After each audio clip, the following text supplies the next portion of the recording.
Здравиот човек има многу желби, а болниот само една. Природата не вика да ни даде здравје. Земете здравје од природата. Вистина е дека здравјето е нашето богатство. Тогаш вложениот труд да не следите е навистина паметна инвестиција.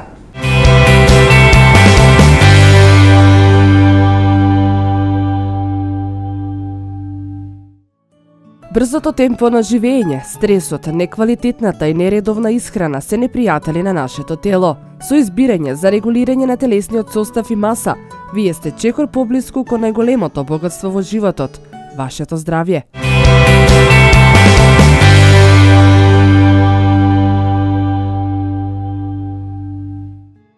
Сируп кој ги отстранува маснотиите од крвта. Поради брзиот начин на живење, голем број луѓе се борат со зголемени маснотии или холестерол во крвта. Овој домашен сируп се покажал како многу ефикасен во регулирањето на зголемениот холестерол. Потребни состојки: 1 кг лимон, 5 до 6 китки макдонос, 3 литри вода и 1 кесичка сода бикарбона. Лимонот најпрво измијте го во ладна вода, а потоа потопете го во топла вода во која сте истуриле 1 кесичка сода бикарбона. Оставете така да отстои 1 час. Макдоносот убаво измијте го и сушете го, па заедно со стеблинцата ситно исечкајте го и лимонот заедно со кората ситно исечкајте го. Заедно ставете ги во поголем сат и прелијте ги со 3 литри вода.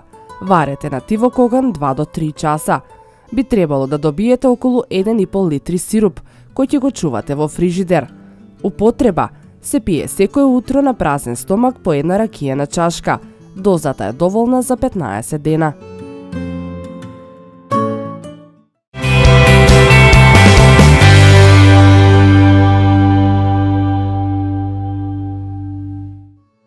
Брзо и ефикасно ослободување од бактерија во желудникот. Бактериите во желудникот се честа болест во денешно време, а се лекуваат тешко и долготрајно. Многумина што го испробале го препорачуваат овој народен лек како многу ефикасен. Смокви во маслиново масло.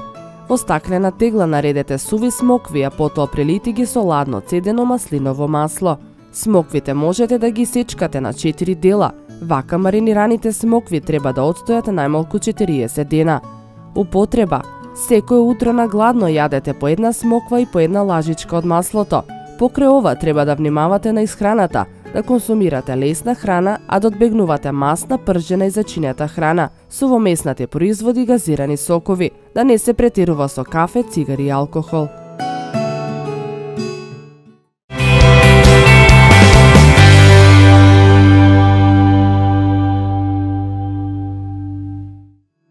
Рецепт со јаболкова киселина за лекување артритис. Кога некој има болки во зглобовите, не може да функционира нормално, а секојдневните обврски ги обавува со големи потешкоти. Кај некои луѓе овие болки се јавуваат после долгиот ден поминат на работа. Овој тип на болки во зглобовите може да исчезне по само еднодневен одмор. Сепак, некои луѓе имаат хронични болки во зглобовите кои може да потекнуваат од артритис. Артритисот е воспаление на зглобовите. Постојат многу различни форми на артритис кој може да влие на било кој дел од телото, од вратот надолу па до нозете. Ако страдате од болки во зглобовите, сигурно сте забележале дека многу малку леснување нудат конвенционалните лекови.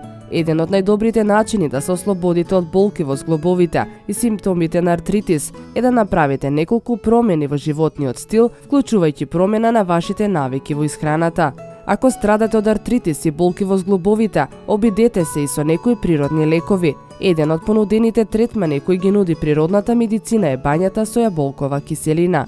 Начини за користење на јаболкова киселина против болки во зглобовите. Еден од најдобрите начини за користење на јаболковата киселина за облажување на болки во зглобовите е да направите лековита бања. Измешајте една чаша јаболкова киселина со 6 чаши топла вода. Натопете ги вашите раце или нозе во оваа бања. Ако страдате од болки во вратот, натопете крпа во овој раствор и ставете ја облогата на болното место. Втора опција за локален третман на вашите болни зглобови. Измешајте јаболкова киселина со маслиново масло или масло од кокос. Користете 2 лажици јаболкова киселина со 1 лажица масло. Добро измешајте па нанесете ја смесата на болните зглобови. Ако го спроведувате третменот редовно, ќе забележите голема разлика во однос на болката која чувствувате во вашите зглобови. Јаболковата киселина исто така може да се пие како дел од третменот за лекување на артритисот. Измешајте една лажица јаболкова киселина со чаша вода или сок. Има силно антиоксидативно дејство и помага во отстранувањето на токсините од телото. Сокот од цреша е добар избор, бидејќи овозможува поголем успех во лекувањето. Обидете се овој напиток да го пиете 3 пати на ден, по можност пред секој оброк. Јаболковата киселина може директно да се аплицира на болното место.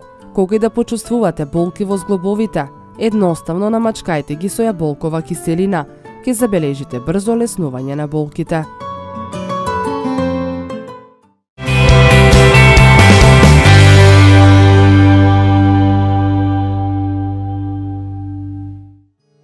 Ви се лупат дланките, што треба да направите? Голем број луѓе страдаат од лупење на кожата од дланките. Оние што почувствувале знаат дека тоа е иритирачки за кожата и предизвикува чешење, некогаш дури е болно. Иако постојат многу фактори кои придонесуваат, најчестите причини се сува кожа, екзема, псоријаза, ладно и суво време, често миење на рацете, употреба на груби хемикали, алергии и последно, но не и најмалку важно, изгореници. Исто така кожата на рацете може да се лупи како резултат на некои видови на стафилокока, гапични инфекции или пак поради недостаток на витамини. Ние ви ги откриваме трите најдобри природни лекови со кои ќе ставите крај на оваа состојба. Јогурт. Јогуртот е еден од најдобрите природни третмани против лупење на рацете. Може ефикасно да ја лади човечката кожа и тело, додека значително го намалува чешањето и другите симптоми кои се пропратени со оваа состојба. Јогуртот изобилува со елементи во трагови, минерали, киселини и ензими, кои во голема мера го забрзуваат процесот на лекување. Плюс јогуртот е одличен навлажнувач, кој се абсорбира длабоко во кожата, а со тоа обезбедува соодветна хидрација на сувата кожа. Кокосово масло. Неверојатните здравствени придобивки од кокосовото масло се надалеку познати, освен што прави чуда за вашето здравје одватре. Например, го подобрува варењето, што е подеднакво корисно за кожата. Всушност, кокосовото масло е едно од најдобрите природни лекови за кожата на вашите раце. Прво, изобилува со масни киселини кои се одличен навлажнувач на кожата.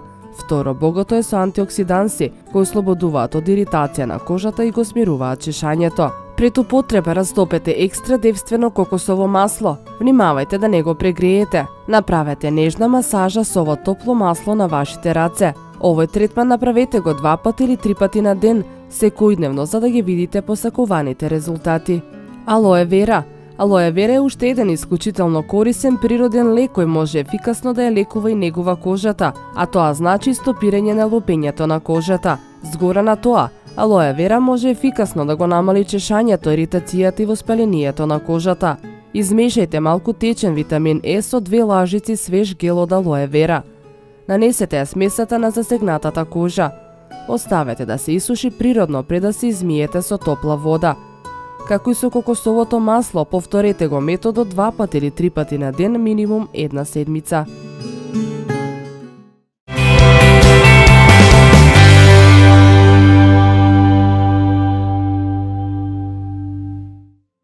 Како да одгледате лимоново дрво од семки? Одгледувањето лимон од семки е многу интересно, особено за децата, кои после испиената лимонада може да го следат развојот на билката и со неа да растат. Иако лимонот започнува да цвета уште како многу млада билка, плодовите ќе ги донесе дури после неколку години. Но дали знаевте дека во својата чаша можете да одгледате вистинско лимоново дрво? За тоа ќе ви бидат потребни само земја и семки. Одберете ги најголемите семки од лимон или цитрон. Исчистете ги од надворешната лушпа. Прелејте ги со вода и оставете ги така 6-7 денови. Водата менувајте ја секој ден. При потопувањето лимоновите семки се прикриваат со желатинеста кожичка, што е нормално. На дното од чашата ставете неколку каменчиња за да се создаде дренажа, а после чашата дополнете ја со земја. Семчињата се ставаат во земјата со остриот крај надолу, оставајќи меѓу нив простор од околу 5 мм. После тоа семките се прекриваат со крупен песок или многу ситни камчиња. Не заборавајте да ја прскате површината со вода на секои 2 до 3 дена. Можете да ја поклопите чашата со најлонска кеса или фолија, создавајќи на тој начин ефект на градина. Продолжете да прскате со вода еднаш во 2 дена и на тој начин да го потпомогнете нивниот раст. За 7-8 денови треба да се појават првите николци. Ако се појавиле многу николци, можете внимателно да ги пресадите во друг сад за да не им биде тесно. После 3 до 5 месеци, кога расадите ќе пораснат, одберете ги најубавите и најсилните, па пресадете ги во поединечни поголеми саксии. Составот на земјата треба да остане ист. Сепак немојте да очекувате дека дрвото ќе роди кон него калемите, но со добра нега може да порасне многу убава и раскошна собна елка. Лимонот сака да се тушира. Летно време треба да се тушира, да се ѓубри со храна за цитруси и по можност да се изнесе надвор на воздух. Кој има градина може заедно со саксијата да ја вкопа на сончево место. Зимно време лимонот сака светли и свежи простории, секако без мраз. Зимно време треба да се полева умерено, само колку да не се пресуши земјата. Ако опаднат листовите, не треба да се грижите, бидејќи тоа е нормално. Во пролет лимоновото дрво треба да се кастри, а за кратко време ќе пораснат нови гранчиња и ќе се формира убава грмушеста крошна.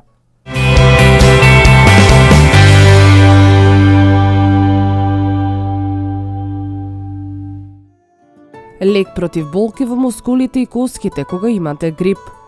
Иако ова е едно многу ефикасно домашно средство со кое побрзо ќе оздравите од грип и силна настинка, а што е најважно, ќе си ги олесните болките кои неизбежно се јавуваат во мускулите и коските во овој период.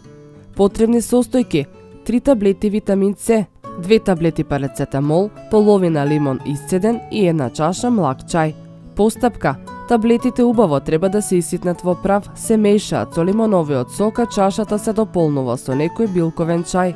Се пие во голтки максимум до 3 вакви чаши, распоредени во еднакви временски интервали во текот на денот.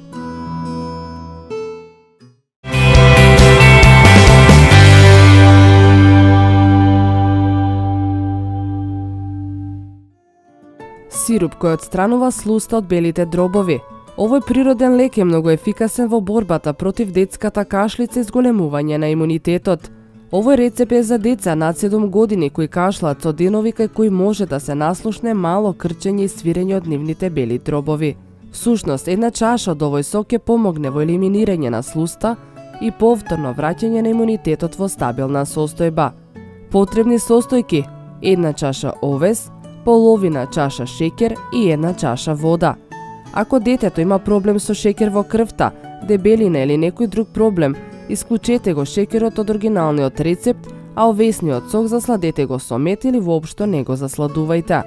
Начин на подготовка: измијте го добро овесот, па ставете го во сат на оган заедно со 1 чаша вода и половина чаша шеќер. Откако ќе здоври, оставете да се вари уште неколку минути. Најдобро е смесата да се сготви во вечерните часови, да се остави да отстои до следното утро. Втор начин е да направите карамел со шеќерот. Поотпосле да додадете вода и малку да го проварите овесот во карамелизирана вода. Процедете го овесот во утринските часови. Употреба: на детето му се дава по 1 чаша сок секој утро на празен стомак и тоа во период од 40 дена. Потоа направете пауза од 15 дена, па продолжете секој утро во следните 40 дена. Детето ќе исфрли слуста од телото и ќе го поврати изгубениот имунитет.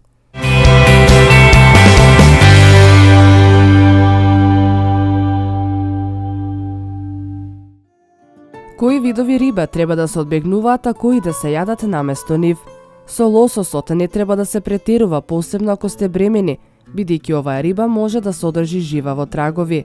Од нутриционистичкото гледиште, морската риба е одлична намирница. Не само што е полна со здрави протеини, туку содржи здрави масти кои се одлични за косата, ноктите и кожата. Но голема мана е фактот што морската храна, посебно рибата, може да содржи многу жива. Затоа е потребно да знаеме кои видови риба треба да се одбегнуваат, а која риба е безбедна за јадење. Не ја јадете и кулата, затоа што екулата се наоѓа на врвот од синџирот на исхрана и се храни со други риби. Значи храната која јада екулата е често загадена со жива, па така и самата ајкула и незиното месо често содржи доста жива. Наместо ајкула јадете див лосос. Дивиот лосос содржи многу витамин Д, витамин B12, селен омега-3 масни киселини и е многу повкусен. Одгледувачкиот лосос е исто така добар, но дивиот е многу поздрав. Меѓутоа, ни со лососот не треба да се претерува, посебно ако сте бремени, бидејќи оваа риба може да содржи живаво трагови. Не ја јадете сабјарката. Оваа риба, исто како и кулата се храни со други риби, се наоѓа при самиот врв од ланецот на исхрана. Затоа одбегнувајте ја или јадете ја многу ретко. Наместо сабјарка јадете сердина. Многу поевтина и попристапна опција е сердината, која воедно е нутриционистичка суперзвезда. Најдобро би било да ја јадете свежа, но експертите се сложуваат дека и онаа конзервираната е одличен извор на омега-3 масни киселини и на исклучително здравиот витамин D. Не ја јадете скушата. Иако оваа риба се смета за едно од поздравите видови, сепак и таа се храни со други риби, па затоа го заслужува местото не на листата. Скушата исто така предатор и не бира што јаде, па постои шанса да е преполна со жива. Наместо скуша јадете аншоа. Ова малечка риба која е превкусна, совршено одговора со салати и пасти, а содржи многу малку жива. Не само што аншоата е полна со масни киселини, туку содржи и доста железо. Не јадете свежа албакор туна. Правилата поврзани со туната малку се замрсени. Имено албакор туната содржи средно ниво жива, па затоа треба да се одбегнува или да се јаде поретко максимум еднаш седмично. За шницлите од туна важи истото правило. Наместо албакор туна јадете туна од конзерва.